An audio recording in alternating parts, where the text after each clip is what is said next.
Olá pessoal, tudo bem?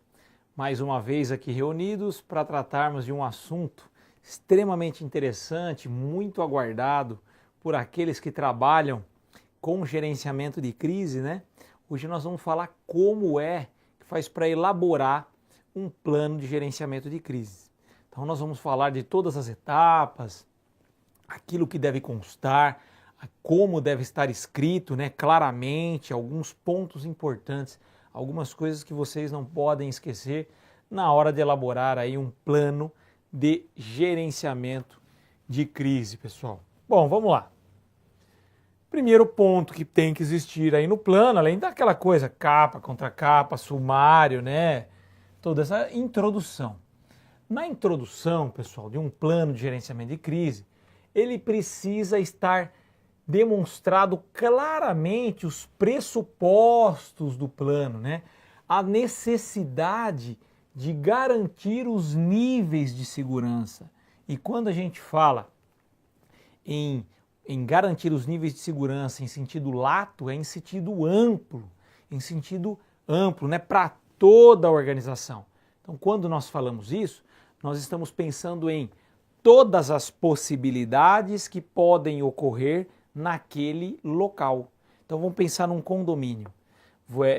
Quando você foi fazer lá o projeto de análise de risco patrimonial, a primeira coisa que você fez, você identificou os riscos, analisou e avaliou, né? Por vezes, alguns riscos identificados, nessa análise e avaliação, você acabou eliminando. Mas pegue novamente todos esses riscos que foram identificados e coloque no plano de gerenciamento de crise, porque nessa identificação você já falou que existe a probabilidade de evento ali, sendo alta ou baixa. Isso é indiferente. Agora, o que fazer com isso? Você não vai fazer como num projeto de análise de risco, colocar num diagrama de Chikawa, usar outro método qualquer. Não.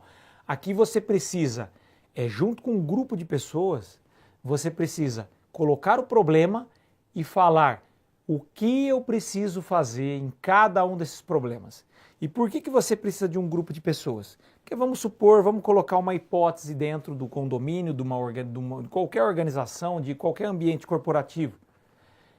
Pode pegar um fogo, pode ter incêndio, é uma crise. O que fazer diante dessa crise? A brigada que se vire. Negativo. A brigada, ela vai atuar diretamente no ponto da crise. Mas dependendo da magnitude dessa crise, haverá influência externa à organização. Ou seja, talvez seja de interesse da imprensa.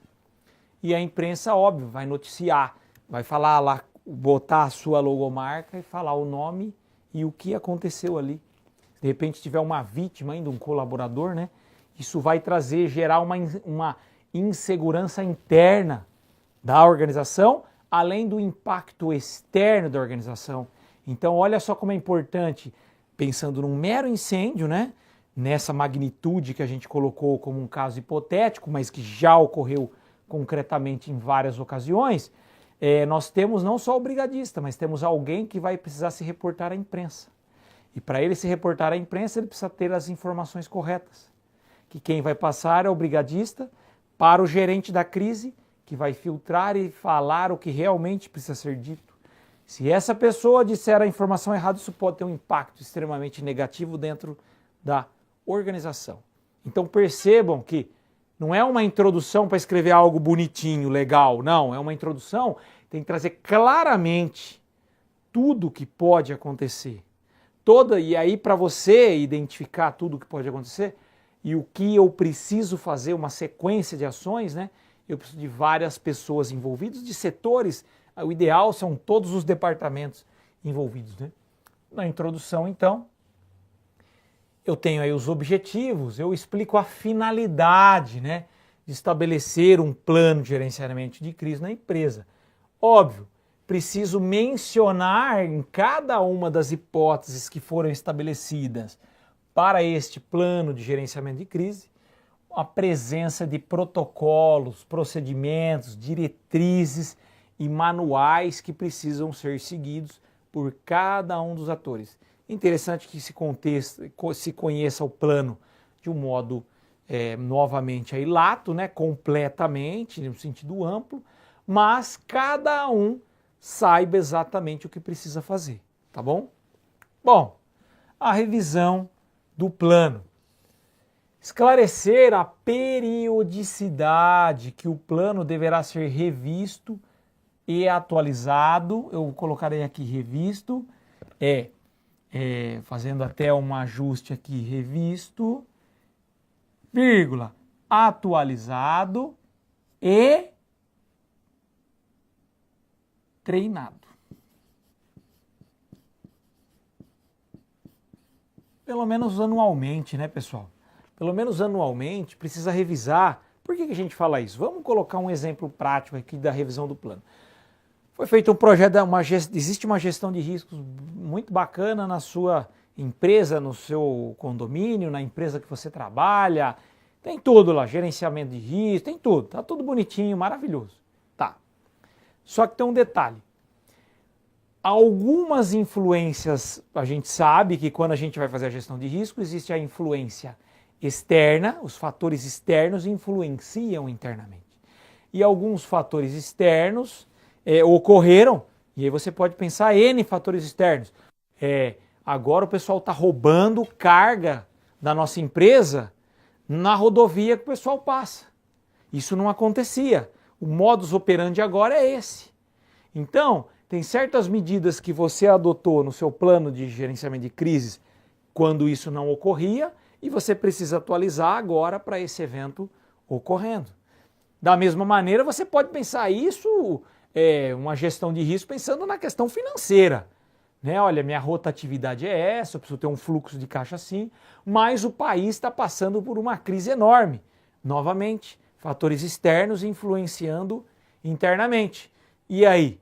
Se você não fez um reajuste no seu plano de gerenciamento de crise, pode ser o que? O fim das atividades da sua organização, da organização que você trabalha, ou a demissão de muitos funcionários. Então é importante a gente tentar antever os cenários, prever todos os cenários possíveis e, claro, não vai conseguir prever todos os cenários, todas as situações, não dá. Não dá para você, por exemplo, pensar num fluxo de caixa diante de uma crise gigantesca, é complicado a empresa suportar assim, né? Mas tem que ter pelo menos uma previsão. Se isso acontecer, o que eu faço? Tem que ter, pessoal, tá bom? Então vamos lá. Então pelo menos anualmente rever isso aí, treinar, né? Se atualizar. Tem que ter os principais conceitos, né? Mencionar claramente conceitos como crise. Por quê? Pessoal, no plano de, assim como na gestão de riscos, a necessidade do envolvimento da alta direção e de todos os departamentos, né? No plano de gerenciamento de crise também é fundamental que haja o envolvimento de todos os departamentos. Então, pressupõe-se que nem todas as pessoas tenham conhecimento desses conceitos, dessas terminologias, e isso precisa estar claro para que elas saibam o que é isso, né? Ameaça de crise, incidente crítico, o que é gerenciamento de crise, o que é política de gerenciamento de crise, plano de gerenciamento de crise, o que é o comitê de crise, quem que é o presidente ou o gerente da crise, quais são os protocolos de ação, os planos de ação e outros conceitos que forem importantes. Então isso tem que estar esmiuçado no plano de gerenciamento de crise, tá bom? Óbvio, esse é o principal até, né? Os cenários. Então, os envolvidos na elaboração do plano de gerenciamento de crises deverão identificar e apresentar os cenários que representem ameaças significativas às atividades da empresa. E aqui entra o quê? Aquelas vulnerabilidades, tudo aquilo que for uma vulnerabilidade para a empresa, aponta a vulnerabilidade e o que nós faremos diante da presença dessa vulnerabilidade. Quais são as ações? Do incêndio, é isso. Se roubar a carga do nosso caminhão lá fora, é isso. Se violar o perímetro da nossa empresa, tudo isso aqui que nós vamos fazer. Quem são as pessoas envolvidas? Tudo isso aqui. As ações são essas aqui. Vamos treinar agora tudo isso aí. treina, treina, treina, ótimo, maravilha. Acontecer, a gente sabe o que vai fazer. Essa é a ideia, né? E as funções, descrever claramente as atribuições, tudo bem? Isso é muito importante, pessoal. Outro detalhe importante aqui na elaboração de um plano de gerenciamento de crise é o quê? As ações de gestão de pessoas. Aí entra o quê? O papel do gerente da crise. É fundamental que ele saiba o quê? Lidar com as pessoas diante dos diferentes cenários da crise, para que ele consiga coletar o máximo de informações, claro, sempre com a maior riqueza de detalhes possíveis, para que ele possa transmitir para quem interessa. Tem informações que não importam para quem é um agente externo à crise, né? Importa só para quem é ali, aqueles atores envolvidos na solução daquela crise. A gestão da informação, que é justamente aquilo que a gente estava falando, né? Fundamental prever a sala da crise, os equipamentos básicos, aí tem que ter telefone, tem que ter algum lugar para rabiscar, para escrever quais são as próximas ações, tem que ter uma pessoa que vai transmitir as informações para o público interno ou para o público externo, que esteja próximo ao gerente de crise, para que receba essas informações e faça essa transmissão de uma maneira adequada. Afinal de contas, se ela fizer de uma maneira errada, isso vai impactar negativamente na imagem da organização. E tem que ter os protocolos de ações explicados detalhadamente.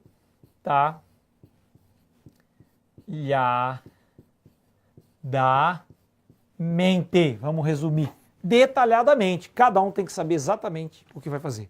Ah, mas eu tenho que prever assim um incêndio lá no fundo, um incêndio aqui na frente. Não, um incêndio. Primeiro, quem viu, a primeira medida, aciona o corpo de bombeiros, né? Tem uma brigada ou tem alguém com treinamento em brigada? Então vamos verificar se não dá para pegar o extintor e tentar lá intervir. Não, a magnitude é maior, se eu abrir a porta o fogo pode vir, não dá. Tá bom, será que tem alguém lá dentro? Então tem que saber o que fazer, né? Em cada uma das ações, em cada um dos planos de ações que são previstos aí dentro do plano de gerenciamento de crises, para que tenhamos sucesso no estancamento dessa crise e, lógico, a gente tem que lembrar, depois da crise, a gente tem que verificar por que ela ocorreu e criar um plano de continuidade de negócios para minimizar a probabilidade de interrupção dos negócios da empresa, tá bom? Pessoal, agradeço a sua atenção, muito obrigado e até a próxima.